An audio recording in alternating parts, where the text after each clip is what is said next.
मैं क्यों दूं इस्तीफा? मैं नहीं दूंगा। अगर मुख्यमंत्री भजनलाल शर्मा मुझसे इस्तीफा मांगे तो मैं जरूर दे सकता हूँ। नमस्कार, स्वागत है आप सभी का द फैक्ट इंडिया पर और मैं हूं आपके साथ पूजा जादौन।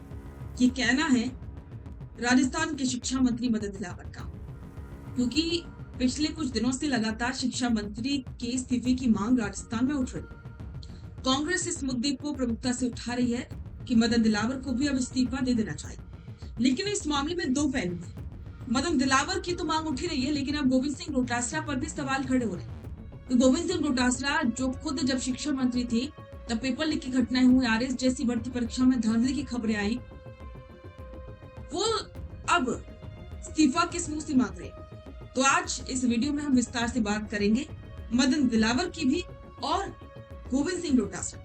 राजस्थान के शिक्षा मंत्री मदन दिलावर अपने विभाग और आक्रामक अंदाज के लिए जाने जाते हैं। जब कांग्रेस और कुछ संगठनों ने उनके इस्तीफे की मांग को लेकर के हल्ला बोला तो दिलावर ने दो टूक शब्दों में जवाब दे दिया। मदन दिलावर ने साफ किया कि विपक्ष या धरने प्रदर्शनों के दबाव में आकर के पद नहीं छोड़ पाए। उन्होंने कहा कि संवैधानिक और राजनीतिक रूप से वे मुख्यमंत्री के प्रति जवाब दे।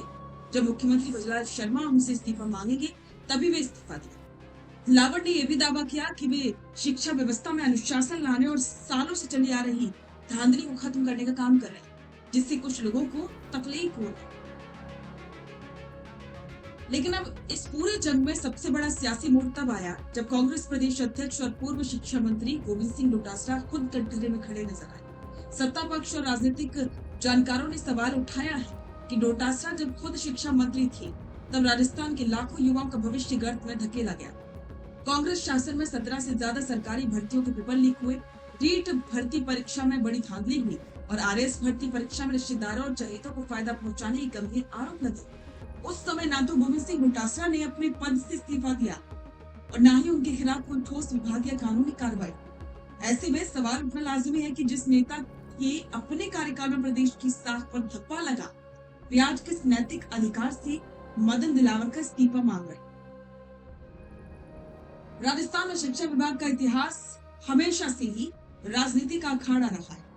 बीजेपी का कहना है कि कांग्रेस अपने कार्यकाल के पापों पर पर्दा डालने और युवाओं का ध्यान भटकाने के लिए मदन दिलावर को निशाना बना रही।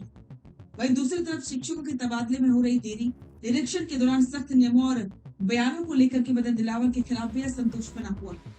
लेकिन इस दिलावर वर्सेस डोटासरा की सियासी मुरा कुश्ती में सबसे बड़ा नुकसान उन लाखों अभ्यर्थियों और शिक्षकों का हो रहा है जो लंबे समय से पारदर्शी भर्ती प्रक्रिया और सही तबादला नीति का इंतजार कर रहे थे।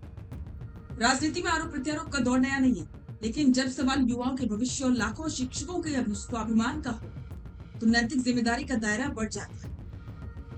मदन दिलावर ने तो अपना रुख साफ कर दिया है कि वे केवल मुख्यमंत्री के आदेश से ही हटने वाले हैं, लेकिन डोटासरा के कार्यकाल के रिकॉर्ड को खींच करके बीजेपी ने इस मुद्दे को पूरी तरह से कांग्रेस के पाले में डालने की कोशिश की। अब देखना होगा क्या मुख्यमंत्री भजनलाल शर्मा इस मामले में हस्तक्षेप करते हैं या ये सियासी वार पलटवार आने वाले चुनावों तक ऐसे ही जारी रहेगा। आपको क्या लगता है, क्या मदन दिलावर को अपना इस्तीफा स्वीकार करना चाहिए? और इसके अलावा गोविंद सिंह डोटासरा पर तब तो कोई कार्रवाई नहीं हुई, लेकिन क्या अब डोटासरा पर कार्रवाई होनी चाहिए? आपके विचार कमेंट बॉक्स में जरूर साझा करें और बने रहें द फैक्ट इंडिया के साथ। बेहतरीन पॉडकास्ट सेटअप्स, शानदार चैनल रीच, जबरदस्त सोशल मीडिया प्रेजेंस के साथ द फैक्ट इंडिया के जरिए बढ़ाइए अपना व्यापार।